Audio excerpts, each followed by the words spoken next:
trying to make a case, a proposal for a new hardware-software interface.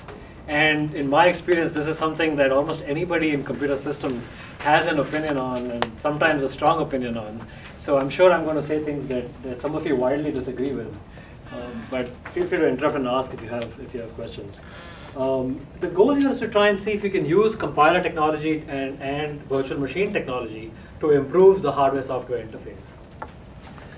This is joint work with a number of people at Illinois, faculty, graduate students, and others. I won't go through the names here, but they're on the slide.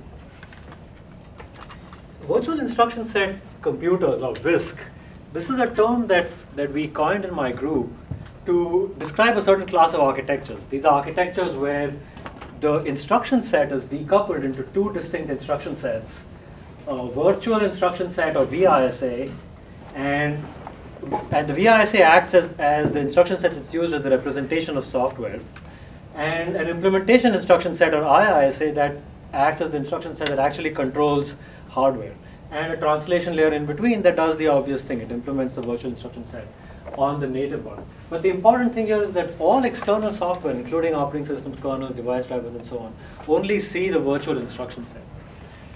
There are several examples of systems that achieve this kind of organization to some extent, and I think the IBM AS400 family, now the I series, embodies one way of organizing this. The main goal there was to get operating system portability and application portability. Other designs are DAISY and Transmeta, which talked about, which use this kind of organization primarily to implement one native instruction set on another kind of native instruction set. So they were trying to do it for primarily instruction set emulation. But stepping back, I think there are three fundamental benefits that you can get from this kind of organization. My wireless mouse is not working, so I'm going to have to walk around a little bit here.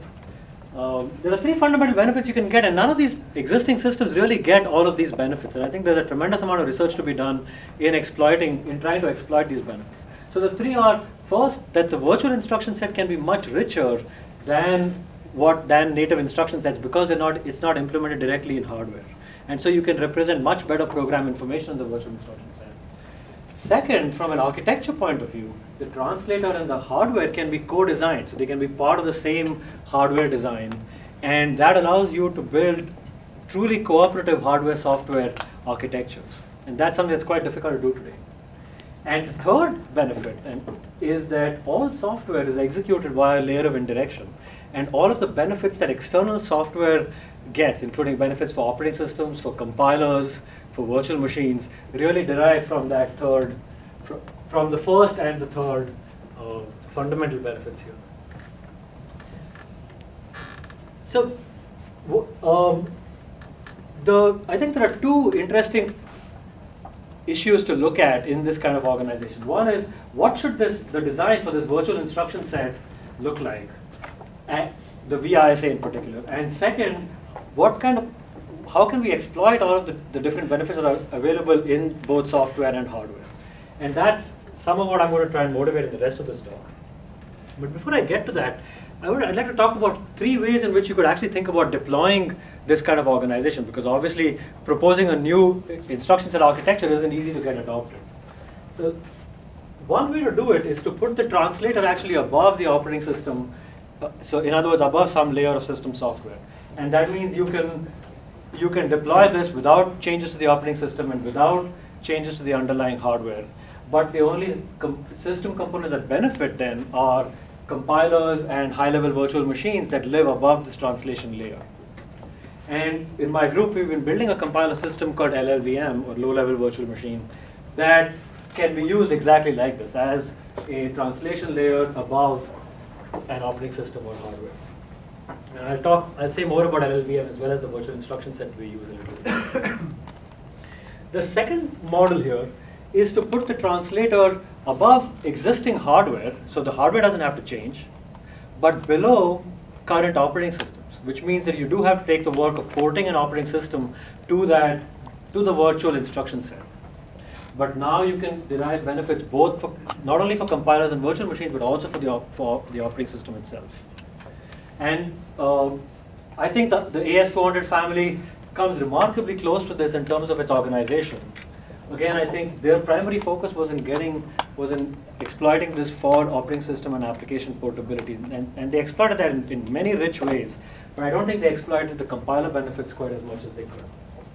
And the way we are trying to go about doing that is by taking the LLVM compiler framework and adding an operating system API that can be used to port kernels to this virtual instruction set. So that's the second model. The third model is the most ambitious, the most difficult obviously to get accepted, but that is where the translation layer is part of the hardware design. And these are coded, so you have a co-designed software hardware system.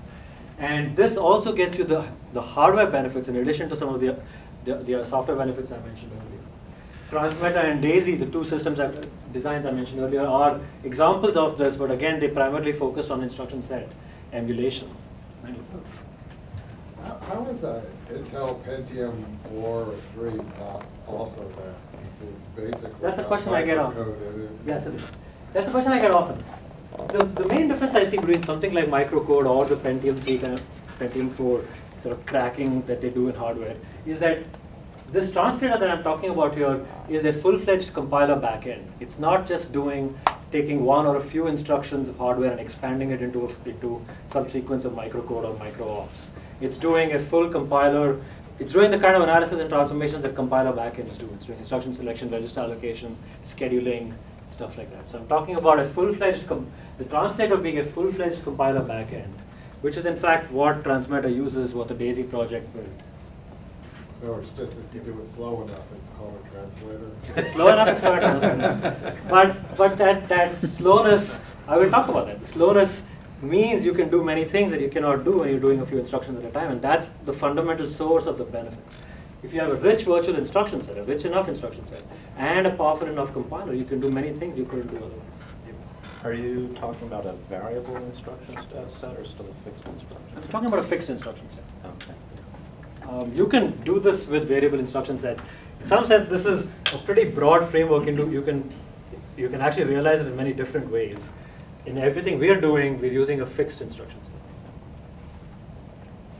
So those are three models for deploying it, and obviously they are increasing difficulty, but also potentially increasing benefits.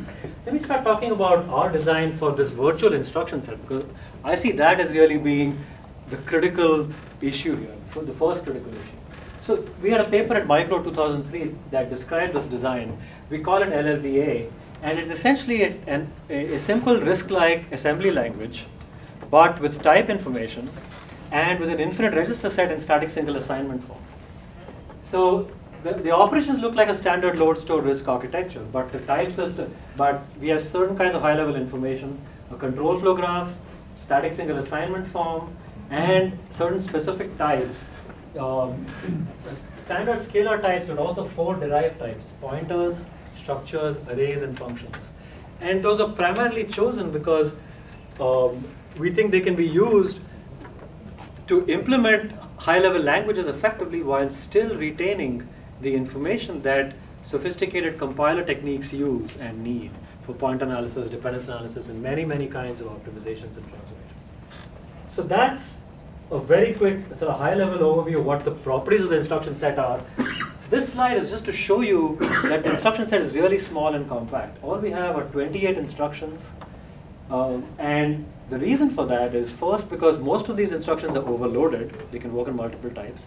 And second, because these instructions do not include the state manipulation instructions that a kernel needs to execute on the instruction set.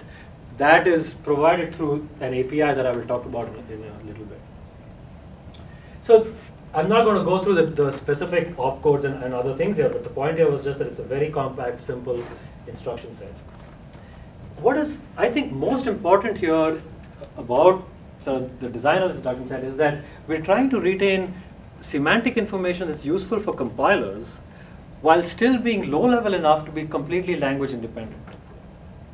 And that's not easy to do. I think there are several things we've done to achieve that. The first two are fairly obvious. You have very simple operations, you have a simple type system, and you expose information that's used by compiler analysis. There are several things that are a little bit less obvious. A couple of mechanisms for implementing exceptions without imposing any specific semantics for exceptions. So you can implement C++ or Java exceptions or other high-level language exceptions. We've even implemented set jump, long jump on top of these instructions. We provided some flexibility in terms of to the translator